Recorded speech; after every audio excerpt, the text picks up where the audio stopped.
नमस्कार मित्रांनो, स्वागत आहे तुमचं माझ्या YouTube चॅनलवरती, ज्याचं नाव आहे मास्टर डे कोडिंग। या व्हिडिओमध्ये आपण ॲरेचा सर्चिंग हा जो ऑपरेशन आहे तो आपल्याला बघायचा आहे। सर्चिंग हा जो ऑपरेशन आहे तो आपण आता मागील व्हिडिओमध्ये आपण काय ॲरेचं इन्सर्शन ऑपरेशन बघितलेलं आहे, ॲरेचं डिलीशन ऑपरेशन बघितलेलं आहे, ॲरेचा जो थर्ड ऑपरेशन आहे काय सर्चिंग ऑपरेशन तो आपल्याला बघायचा आहे। सपोज फॉर एक्झाम्पल बघा, एक ॲरे आहे आपला आणि त्याच्यामध्ये काय 1 2 3 4 and 5 ही व्हॅल्यू आहेत। ओके, मग आता बघा की ह्याच्यामधले मला सपोज फॉर एक्झाम्पल हा जो 3 आहे, ओके 3 व्हॅल्यू मला काय करायचं सर्च करायचं। ओके, एखाद्या ॲरे मधले एखादा एलिमेंट मला काय करायचं सर्च करायचं। मग कसं करता येईल? आता बघा, मला 3 ही व्हॅल्यू काय करायचं सर्च करायचं, मग ते युजर कडनं मी काय करून घेणार आहे एंटर करून घेणार आहे। मग आता युजर कडनं जर एंटर करून घ्यायचं असेल तर मला आता चेक केलं पाहिजे की त्या ॲरे मध्ये तो एलिमेंट प्रेझेंट आहे किंवा नाही। मग आता तो कसं चेक करणार? मग पहिल्यांदा मी काय करणार हा जो 0 पोझिशनचा एलिमेंट आहे त्या एलिमेंट बरोबर काय करणार कम्पेअर करणार।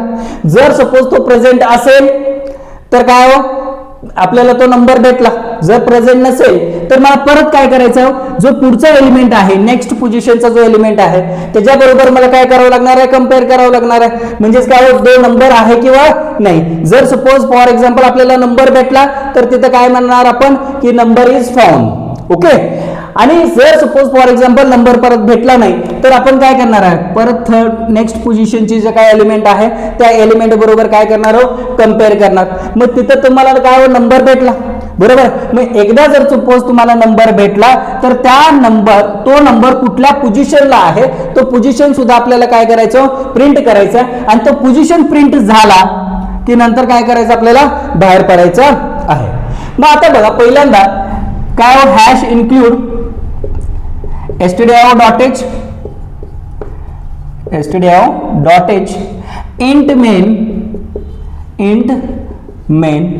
मग आता आपल्याला काय काय लागणार आहे एक ॲरे लागणार आहे। सपोज फॉर एक्झाम्पल मी 10 एलिमेंटचा एक ॲरे घेतो, नंतर काय आपल्याला इटरेट करण्यासाठी एक व्हेरिएबल लागणार आय।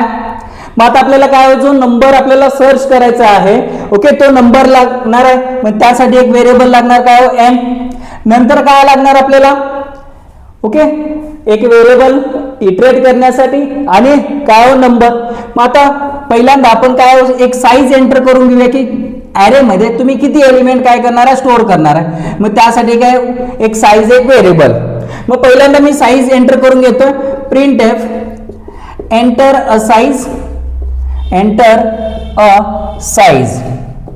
ओके, स्टोअर करून घेण्यासाठी scanf %d ampersand size. Okay, मग आता साईज एंटर करून घेतला म्हणजे आपण 10चा ॲरे काय क्रिएट केलाय, पण युजर काय 5च एलिमेंट काय करणार असेल स्टोअर करणार असेल। मग साईज एंटर केला असेल सपोज फॉर एक्झाम्पल काय 5। मग आता आपल्याला काय करायचं ॲरे एंटर करून घ्यायचा, मग print F enter an array। Okay, मग आता त्यासाठी काय for loop I equal to 0, I is less than size and I plus plus, आणि त्याच्यामध्ये आपण काय scanf %d ampersand arr of I। मग ह्या पद्धतीने आपण काय ॲरे काय करून घेतला एंटर करून घेतलेला आहे। मग आता आपल्याला काय एंटर करून घ्यायचा तो नंबर जो आपल्याला सर्च करायचा। मग print F enter a number जो आपल्याला सर्च करायचा आहे। मग त्या स्टोअर करून घेतो n या व्हेरिएबल मध्ये %d ampersand n। मग ह्या पद्धतीने आपण काय साईज एंटर करून घेतलो, ॲरे एंटर करून घेतला। मग आता काय नंबर पण एंटर करून घेतला, तर सपोज फॉर एक्झाम्पल मला काय 3 ही व्हॅल्यू काय करायचं फाइंड करायचं आहे। मग आता बघा 3 व्हॅल्यू जर फाइंड करायचं असेल तर मला काय एक एक एलिमेंट बरोबर कम्पेअर करावं लागणार आहे। मग त्यासाठी काय फॉर I equal to काय 0, I is less than size and I plus plus। मग आता ह्याच्यामध्ये मी पहिल्यांदा काय करणार आहोत इफ जो माझा नंबर आहे n हा इक्वल आहे का कुठल्या ARR ऑफ च्या 0 पोझिशन बरोबर। मग आता ARR ऑफ I ची व्हॅल्यू किती आहे 0, मग ARR of I। Okay, ARR of काय I। मग आता बघा इथं n ची व्हॅल्यू किती आहे, आपण काय फाइंड आउट करणार आहे, किती 3. मग 3 equal to ARR of i म्हणजेच किती आहे 0. मग ARR ऑफ i ला व्हॅल्यू किती आहे 1. मग 3 इक्वल टू 1 आहे का, नाही आहे. मग परत काय होणार आहे, i प्लस प्लस i ची व्हॅल्यू झाली किती 2.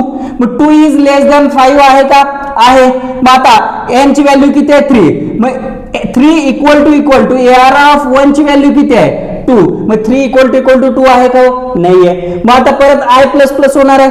मग i ची व्हॅल्यू झाली किती 2, बरोबर आहे.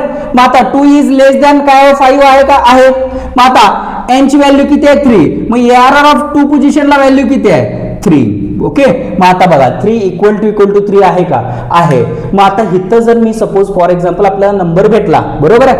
मग नंबर भेटल्यावरती मी काय प्रिंट करणार आहे की हा नंबर इज फाउंड. कुठल्या पोझिशनला, सेकंड या पोझिशनला काय नंबर भेटलेला आहे.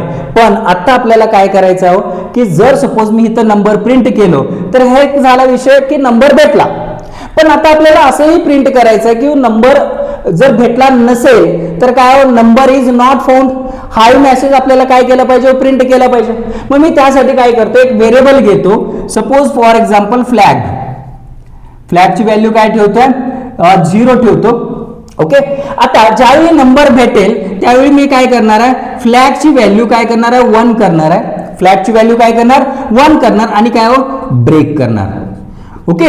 मग आता बघा मी काय केलं, तो नंबर भेटला तर नंबर भेटल्यावरती काय होणार आहे, फ्लॅगची व्हॅल्यू काय होणार आहे 1 होणार आहे आणि ब्रेक होणार आहे. मग आपल्याला माहित आहे की ब्रेक काय करतो की एका लूप मधनं तो डायरेक्टली बाहेर पडतो. मग मी आता बाहेर आल्यावरती चेक करणार की इफ काय की फ्लॅगची व्हॅल्यू जर सपोज 1 असेल, बघा आता हे नंबर आणि हा जो ॲरे मधला नंबर जर दोन्ही काय झाले इक्वल झाले तरच ह्या इफ स्टेटमेंट मध्ये येणार आहे. मग इफ स्टेटमेंट मध्ये आल्यावरती फ्लॅगची व्हॅल्यू काय होणार आहे 1 होणार आहे. मग ज्यावेळी फ्लॅगची व्हॅल्यू 1 झाला याचा अर्थ काय झाला की print F number is found. कुठल्या पोझिशनला, %d, I या पोझिशनला काय नंबर काय झालेला आहे प्रिंट म्हणजे मिळालेला आहे. ओके. मग आता एल्स जर सपोज फ्लॅगची व्हॅल्यू जर 1 नसेल याचा अर्थ काय झाला की फ्लॅगची व्हॅल्यू 0 असणार आहे म्हणजे ह्या स्टेटमेंटमध्ये येणार नाही. मग ह्या स्टेटमेंटमध्ये जर येत नसेल याचा अर्थ काय झाला की तो नंबर आपल्याला भेटलेला नाहीये. Print F number is not found. Okay. And लास्टला काय रिटर्न 0. मग ह्या पद्धतीने आपण काय ॲरे मध्ये जो सर्चिंग ऑपरेशन आहे तो सर्चिंग ऑपरेशन करतोय. मग हा जर व्हिडिओ तुम्हाला जर आवडला असेल तर लाईक करा, शेअर करा आणि सबस्क्राईब करायला विसरू नका. थँक्यू.